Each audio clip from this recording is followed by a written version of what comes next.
তো hello guys, প্রতিদিনের না আজকের কথা আছে মানে স্কুলে মানে সকাল সকালে মর্নিং ক্লাসে কেনিকাল দিছে। ঠান্ডার মধ্যে সকালে চেতন পাওয়া যায় না, তো যার জন্য চেতন বেতন পায় ওই মানে স্কুলে মেলা দিছে আর কি। আজকে মানে মনটা অত একটা শান্তি নাই, কারণ যেহেতু জবিনদা মরে গেছে গা। তো তাও আর কি করা, স্কুল তো হানাকবো। তো স্কুলে দিয়ে মানে একটা প্লান গেটের ভিতরে জানায়, সব গেটের বাইরে।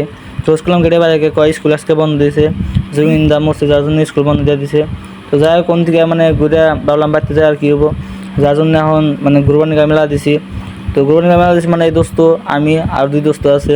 তো ব্যাগটি মিলে ভাবতেছি ঘুরবা যাম। তো দোস্তরা ঠিক করলো যে কাশবন নাকি বালবন দেখতে যাবো। তো হেনে গেল, রাস্তায় দেখা হলো মানে দোস্তরা মানে পুরা দিয়ে লুঙ্গি সুঙ্গি পিন্দা মানে গামছা পিন্দা দিলি মানে আঙ্গুর লগে যাবো। তো যাই এক দোস্ত গেল না, আর এক দোস্তর কাম দেন কি বাজাইতে এসে আরম্ভ করে দিছি, বাজান বাজান। তো যাই হোক থেকে বাজায় উজে আর কি। যাই হোক, এই কাশবন পাই গেলাম গা। তো কাশবন মানে ভিউটা মজার ভালোই দেখা যায়।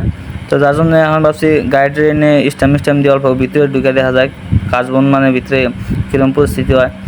তো দোস্ত হারা নাই, দোস্ত ভিডিও নিয়ে ব্যস্ত, কারণ দোস্ত ইউটিউব চলায়, যার জন্য ভিডিওটা দোস্ত একটা মানে পেশা হয়ে গেছে, প্রতিদিন ভিডিও করে। তো আপনারা যদি ভিডিও শুটিং করবার চান তো এনে কাশবন পানি খেতে আয়া হারেন, মানে এনে একটা মজার প্লেস আছে।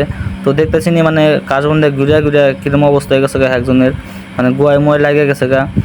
ব্লগটা ভালো লাগলে একটা করে কমেন্ট করে দেন সবাই।